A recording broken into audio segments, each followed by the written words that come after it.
सच हमेशा सामने आता है, लेकिन एक बात समझ में नहीं आ रही, इतना बड़ा कांड तूने अकेले कैसे कर दिया? मैं अकेली नहीं थी। क्या? सनी था मेरे साथ। सनी? शुरुआत एक मैसेज से हुई थी। स्कूल रियूनियन ग्रुप पे एक मैसेज आया, उसमें सनी का नाम देख के एक पल के लिए सब रुक गया।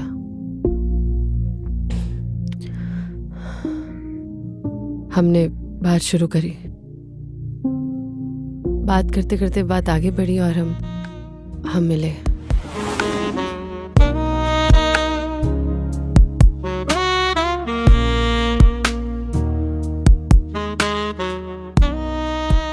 सनी से मुझे मिलके कुछ ऐसा लगा जैसे कि वही था जिसके बिना जिंदगी में कुछ अधूरा था।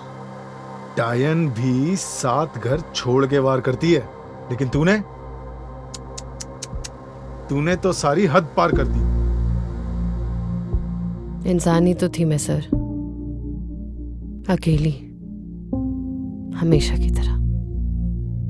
मैं यहाँ अकेली सब संभाल रही थी और आरव वहां लंदन में अपनी लाइफ में बिजी था। मैं यहाँ पत्नी कम और चौकीदार ज्यादा थी। घर, चिक्की, आरव की माँ की ताने, ना कोई साथी, ना कोई सुनने वाला। मैं क्या चाहती हूँ, मुझे क्या महसूस होता है, कभी किसी ने पूछा ही नहीं।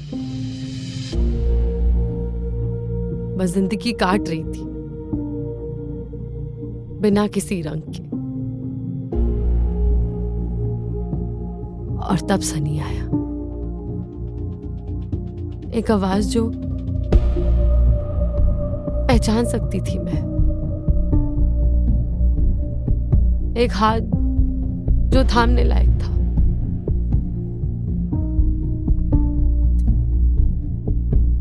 उस वक्त सब ठीक लग रहा था, जिंदगी जीने लायक लग रही थी।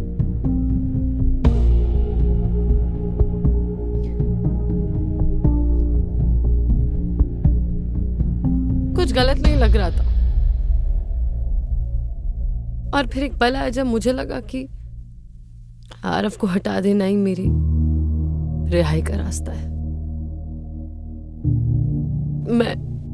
मैं बुरा नहीं बनना चाहती थी सर, मगर रोज घुट के मर रही थी। लाश छुपाना आसान नहीं होता है सर,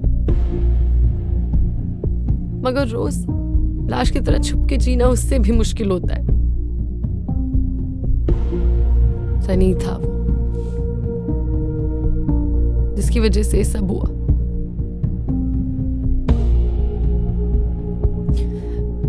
अगर सनी नहीं होता तो ये सब कभी नहीं होता। अपने पति के टुकड़े टुकड़े कर दिए और कह रही है बुरा नहीं बनना चाहती थी। बकवास कर रही है। बंद करो इसे। त्यागी, गाड़ी निकाल।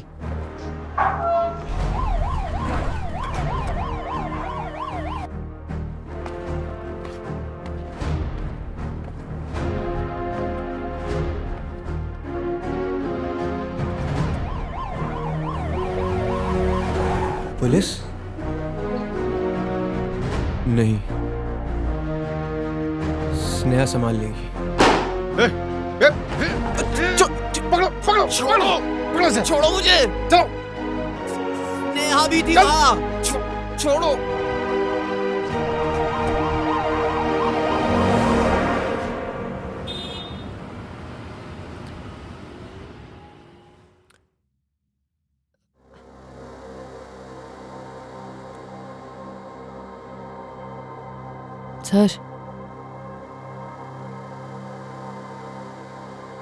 सर, बाथरूम जाना है। सुनीता,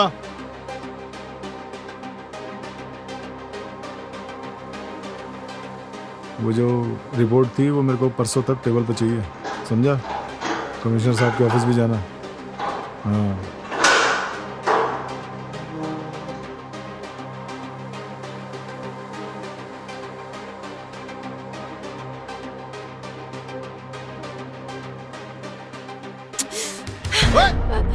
पकड़ो पकड़ो इसे। छोड़ो मुझे, ले जाओ इसे, छोड़ो। अंदर डालो इसको, अंदर डालो।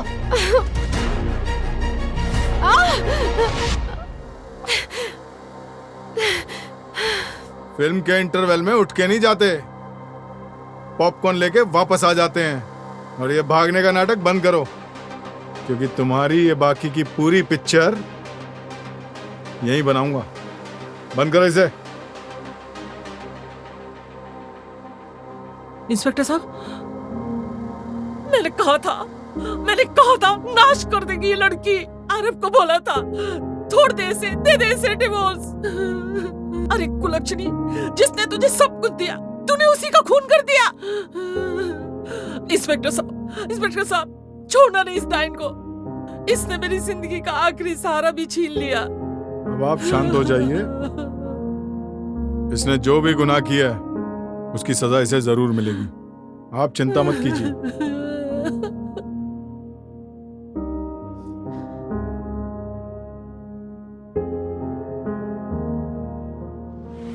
आरव को मारने का फैसला मैंने पहले ही ले लिया था। जहर और आइडिया दोनों मेरा था, बस आरव ही मेरा नहीं था। हमने सब कुछ प्लान कर लिया था, कहाँ लेके जाएंगे। गाजियाबाद के पास ही एक जगह थी जैसी मुझे चाहिए थी। सीमेंट, ब्लीच, चाकू, ड्रम, हमने सब ले लिया था। उस दिन सब पहले जैसा था। आरव अपनी माँ के घर से खाना लेके आया। मैंने उसी खाने में जहर मिलाया और उसे उसको प्लेट में दे दिया। बस कुछ पल के लिए वो कुछ कहने की कोशिश कर रहा था, लेकिन फिर सब शांत हो गया। वो कुछ बोल नहीं पा रहा था, लेकिन आंखों में बस एक सवाल था जिसका जवाब उसे कभी नहीं मिलने वाला था।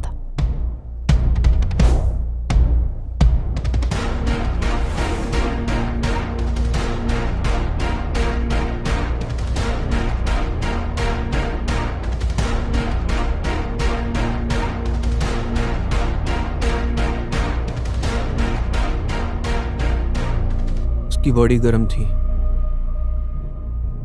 मगर सांस अभी भी अटकी हुई थी। हमने उसे घसीटा और बेडरूम में ले गए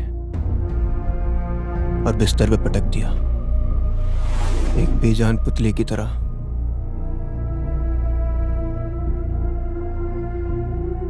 बस फिर कुछ पल के लिए कुछ बोलने की कोशिश कर रहा था, फिर सब शांत हो गया। कुछ बोल नहीं पा रहा था, मगर उसकी आंखों में एक सवाल था जिसका जवाब उसे कभी नहीं मिलने वाला था। ये जरूरी था आरफ।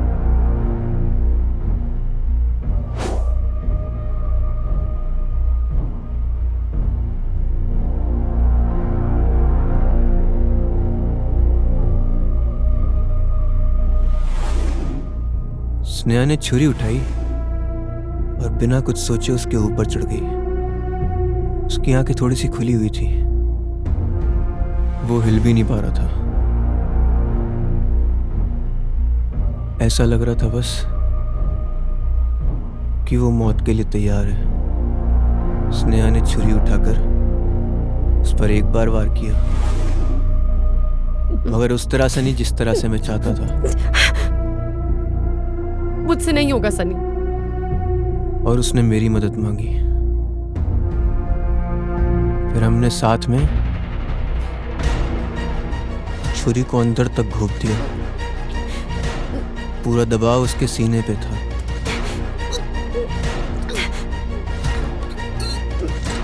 मैंने स्नेहा से कहा कि ये एक वध है।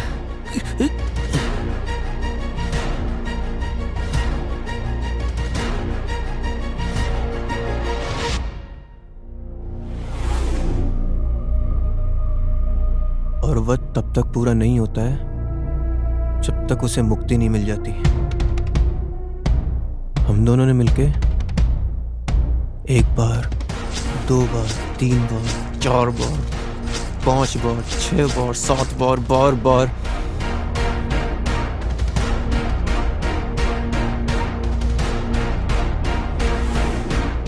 हर वार के साथ आरव का शरीर शांत होता गया।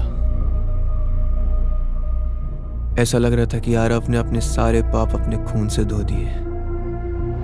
छुरी से 6 बार और मुंह में मुक्ति। अबे कुत्ते, तुम दोनों इंसान की शक्ल में राक्षस और राक्षस। वध के नाम पे ड्रामा कर रहे हो। अबे एक पाप छुपाने के लिए पूरी पाप की दास्तान लिख दी तुमने। और सुन ले मेरी बात, कानून के सामने तुम्हारी ये धार्मिक नौटंकी नहीं चलेगी। पापी नहीं, तुम लोग खुद ही एक पाप हो। और तुम्हें नरक नहीं पहुंचाया तो मेरा नाम भी राज सिंह चौधरी नहीं। सुन ले। सनी आरव की बॉडी को बाथरूम में ले गया।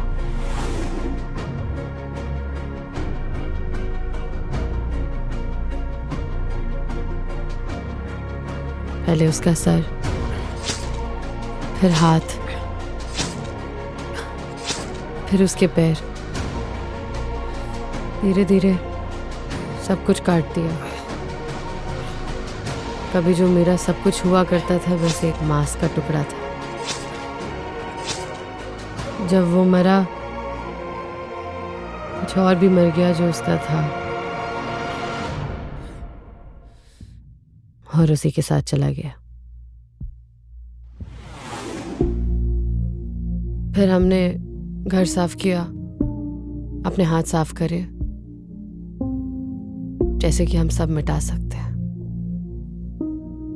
फिर सनी ने कहा कि आरव के सर हाथ को हम पहले देवता को चढ़ाएंगे, फिर बाकी के पार्ट्स को ठिकाने लगाएंगे। ये जरूरी था। पाप से छुटकारा सिर्फ बलि से मिलता है।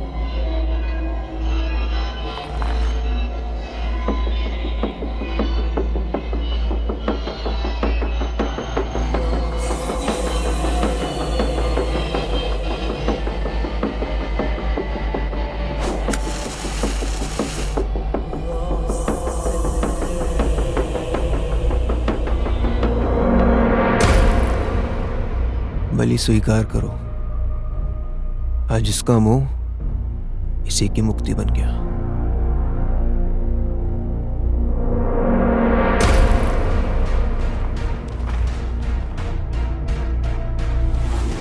फिर हमने उसके टुकड़े एक नीले ड्रम में डाल दिए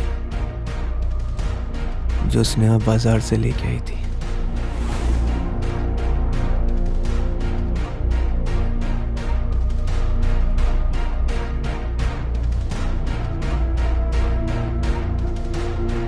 फिर ऊपर से हमने सीमेंट डाल दिया।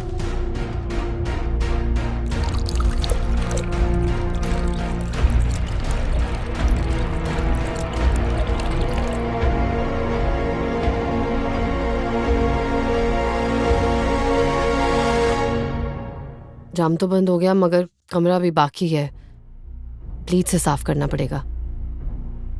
अगर एक दाग भी रह गया ना तो सब गड़बड़ हो जाएगा। गलती कर दी हमने,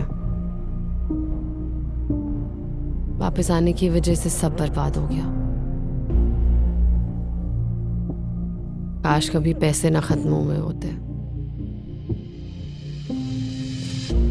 काश हम कभी वापस ही ना आते, तो आज हम आजाद पंछी होते।